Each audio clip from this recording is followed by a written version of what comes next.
Hey everyone, welcome back to the channel. Today we're going to be going through my top 20 cards from the entirety of Black Bolt and White Flare. Now this was a pretty trying process trying to come up with a top 20 list, factoring rarities, factoring lore in terms of the Pokemon from the video games and from the anime, and also thinking about price point in the future and so forth. So there are some cards that I definitely had to include higher in the list because they're definitely going to be a little bit more valuable, but overall the top 20 are really a definitive list for me personally. Now, this is definitely going to vary person by person, right? Some people are definitely going to say that some of the cards are missing from this list, but hopefully my justifications throughout this video will at least prove why these make my top 20. Now, it was actually a really trying process, as I said earlier, because there are literally an unprecedented number of special art cards in this set, and that's 156 illustration rares and special illustration rares. And that's absolutely wild, but the reason that this happened was because every single Pokemon from the Generation 5 Pokedex has received a special art card, so an IR or SIR. And that's not even factoring in the absolutely insane rarity that is BWRs that are also in this set. I do feel like the top 5 will be pretty standard, but yeah, so really there's nothing more to say about this than let's just get into it and take a look at the 20th card. So starting with number 20, this is definitely one that I feel like is going to surprise some people. Like, why did you choose Fracture as probably one of those more miscellaneous Pokemon? It's not final evolution, it's not a starter. A lot of people I feel are not a big fan of the middle stage evolutions. Here the middle evolution is just like some in between, but I really like the artwork here, and that's because we have the footprints of the entire evolutionary line. I think that's super cool. We have Axew's footprints over here on the right, we have Fracture's footprints on the left, and we have a huge Haxorus footprint. Like, that's how I'm interpreting this card. And to see Fracture sort of standing in the footprint of the Haxorus is really cool. It's really showing how evolution works in Pokemon, right? Seeing how they grow not only physically, but just like it almost looks like this maturing sort of card. It's really cool to see that. And of course, in the video games, this Pokemon line is just such a cool one to run. I always had Haxorus on my team in Pokemon White. Now, I am actually playing through the game again, given the fact that, Black Bolt and White Flare are coming out in the TCG. I'm having absolute blast, and this is literally the first time I'm not running Haxorus, but always it's like a late game Pokemon catching Axew, and then you gotta grind to level it up, and Dragon types are an absolute miserable experience trying to evolve, because they're just so weak during their first stage, and second stage is kind of like mid. But I really like this artwork, and so just having that connection to this entire evolutionary line, I really love this card for sure. I don't think this is going to be one of those really expensive cards, but I do think it's one of those really cool significant cards. Next up we have Tepig. I think this is going to be a fan favorite, any Pokemon in the starter lines, but particularly the starters, right? Even if you didn't play the video games, right, you might have seen trailers for the video games, seen like trailers for the shows, or just scenes across board, or whatever it is. You always kind of know what the starters are. And so here, this is the fire type starter, Tepig. This particularly was the best starter to play in Pokemon Black and White. Personally, the funny thing is I never played through a Tepig. I'd always play Oshawott, I'd always play Snivy, and I never played Tepig. Still haven't played Tepig, which is kind of funny. But I know a lot of people, my friends including, who went through runs with this one right here. And I really like that Ash also has all 3 starters in Black and White. And it's a pretty sweet card overall, like, the lighting and the color. I feel like Emboar kind of falls off a little bit. It's not as interesting artwork compared to the Tepig. But we already see that the price point for this comparatively is $13. So that in and of itself might say something about where this card is going to wind up in English. But I also feel like a lot of people are just going to want to collect, even if they like absolutely get nothing else in this set, the set of 9 cards for the starters. Next up, number 18, we have Unfezant. Now, this is the bird Pokemon for Generation 5. We always have that sort of happening. Gen 1, it was Pidgeot. Gen 2, it was Noctowl. Gen 3, it was Swallow, so on and so forth. Gen 5, it's Unfezant. And something pretty cool that they did, and something that was very different, is that the male and female have different looks, right? The male has this sort of pink headband kind of design happening, and then the female is a little bit more bland and a little bit more plain. And that's kind of reflective of how birds are in real life. It's a really nice artwork. I love how it's like the dulled edges over here, and just that beautiful vibrance from the male Unfezant right here. This card pretty much the same price as that Fracture. I definitely had an Unfezant on my teams when I was playing Black and White, and also Ash had a female Unfezant on his team pretty much until the last season of Black and White, where he switches it out for his Charizard again after so long, which was just like one of the most unexpected but also wonderful additions to Black and White.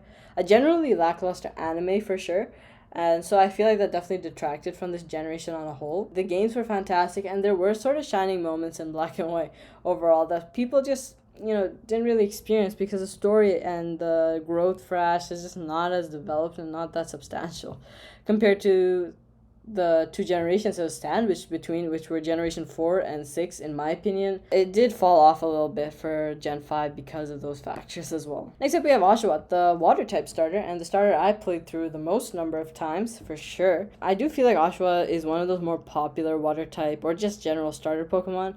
I feel like Ash's Oshawott was deliberately kept as Oshawott because it's just distinct personality, falling in love with every female Pokemon it comes across, and being this sort of Pokemon that just causes a ruckus whenever things are sort of calm and peaceful and the anime just decides they want to add some spice to the show.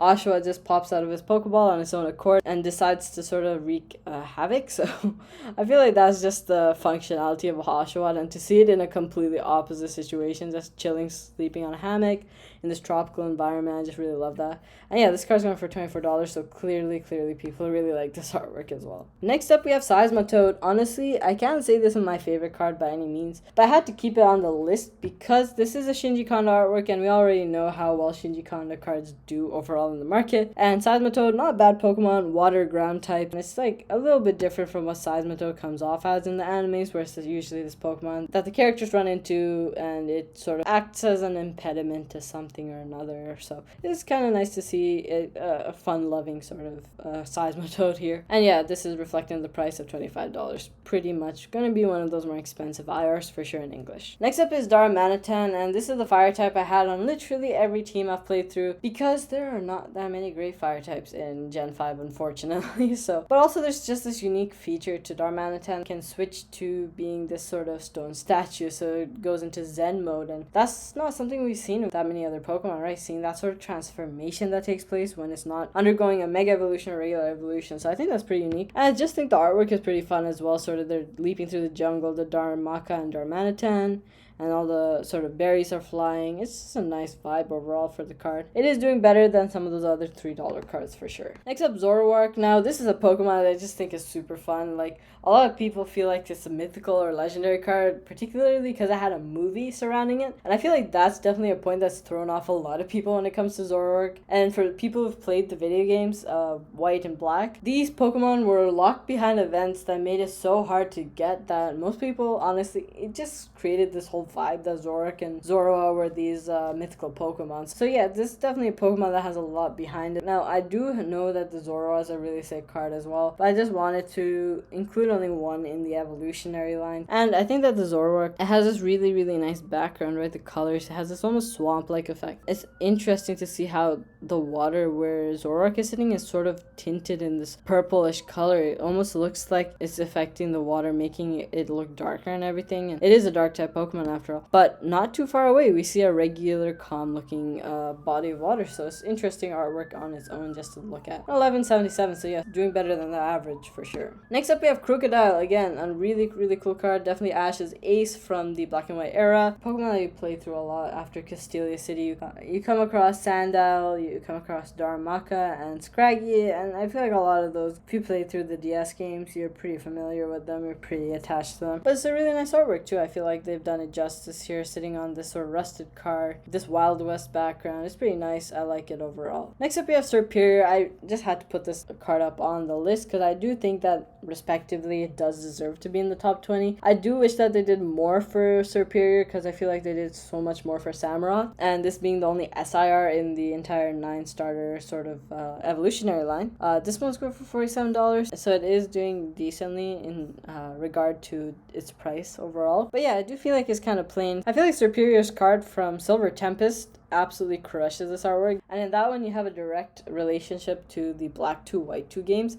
where the female character Rosa is actually walking beside her Superior. Just the background, everything just looks so good in that card, and I feel like this one falls short, but again, it is going to be a chase card. It is going to be in those top cards that people are going to want to pull, so I just had to put it on the list of top 20, right? Next up we have Kyurem. This is the Generation 5, like one of those legendaries that wasn't explored as deeply as a lot of the other ones. Black and White, the game games. It's not involved in anything really. Black 2 and White 2 definitely include Kyurem, but the anime 2, it doesn't really go into it at all. There's only one movie, and that's really about Keldeo. And yeah, Kyurem's sort of this villainous Pokemon in the movie, but also like a mentoring Pokemon as well. But overall, I just feel like they could have made Kyurem look way more menacing, given its relatively darker nature when it comes to its positioning in both the games and the movie. And I just feel like this is a relatively dull perspective, like the angle as well. We're seeing a bottom-up view of Kyurem. I'm not a fan of that for sure in this case. And of course, Kyurem has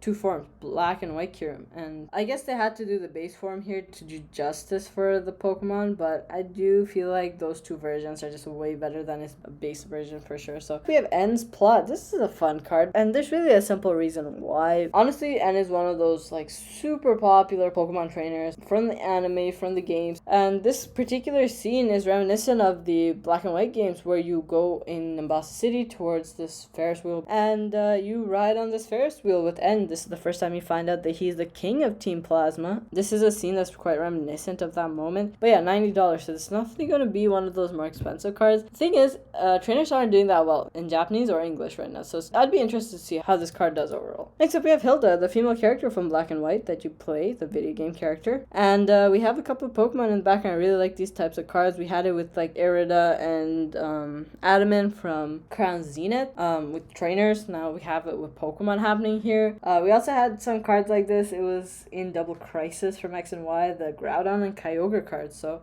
I do like this general like team looking cards. Here we have Unpheasant, we have Pignite, and we have Zebstrika. So I'm really happy we have this card here, and definitely for me is definitely more of a chase than N. So yeah, up here, it is a trainer card though at the end of the day, so I can't really put it too much higher than that. Next up we have Duredigan. Oh my goodness, is this a fantastic looking artwork. I love the Duredigan cards that the Pokemon company has been churning out recently. The other one being a trainer gallery, and I'll put it up on screen. Absolutely stunning artwork. I love that card so much. And here we have another Duredigan card that's killing it. It's sort of standing in this beam of sunlight in this cave. And I feel like this isn't a dragon type that too many people gravitate towards. It doesn't have like a big evolutionary line. It's just a solo Pokemon. But it is like really cool. We have all three primary colors on. I feel like maybe that's why it grabs my attention as well. The yellow, blue, and green and red combined. And then on this green setting. And then it also has these darker elements around it, having these foreground shots in the background. It's just super cool card. This is definitely one of my chases. I would love to get this card for my collection 100%. And yeah, this is going for $5, so it's not super expensive. So honestly, I'd be happy if it's not too expensive in English. I just want to grab this card for sure. Next up is Samura, and this card I just have so much of a connection to because water type starter final evolution. Played through games with this Pokemon probably like 4 or 5 times, which is just crazy to think when I was younger. And I love the pink hues in the background, all the Wingull, and then this Samura just chilling there. It's just such a cool artwork for sure.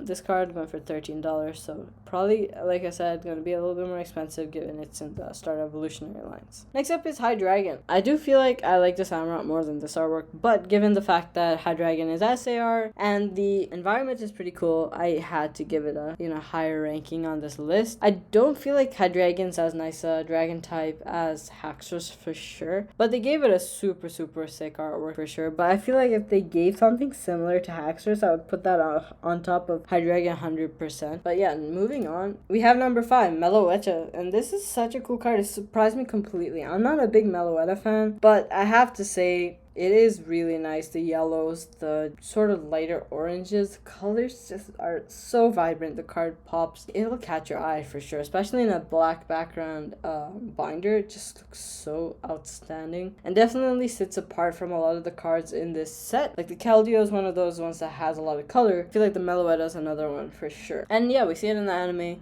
This is another one of those Pokemon that has these sort of alternate forms. It can kind of transform into a combat form.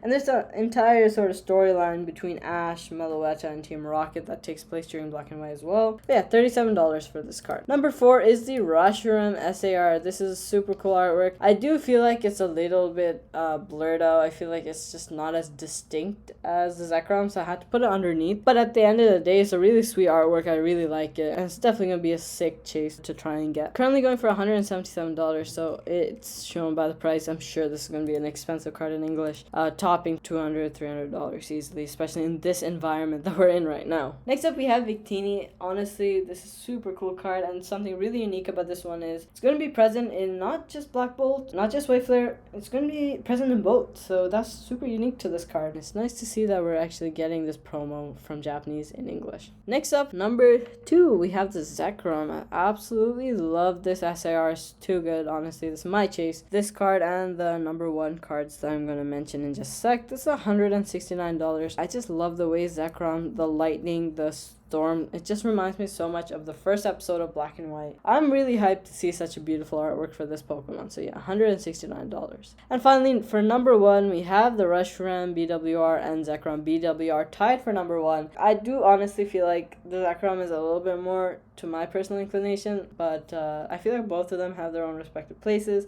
If you like Reshiram more, it's going to be your number 1, right? So that's just the way it goes. Super cool cards that are very, very expensive right now in Japanese, so who knows how expensive these are going to be in English, right? Honestly, after Prismatic, there's really sky's the limit at this point. Especially as the pull rates are absolutely outstandingly hard for these cards. So I did my best to try and come up with a solid top 20 list with general justifications for why I had these cards in the list itself. I'd love to hear your guys' top 3, top 5 SRs and then IRs separately. That'd be really cool to find out for sure. I know a lot of people are just going to have those Pokemon that might not be everyone's sort of top chase, but it's just gonna be a Pokemon you really love. Like maybe it's a Timple, maybe it's Solosis, right? You never know. That's the beauty of this era of Scarlet and Violet and of Black Bolt and White Flare. It gives a really nice artwork to every Pokemon there, so almost everyone who has any sort of connection to Generation 5, something to look forward to. And with that, I'll see y'all in the next one.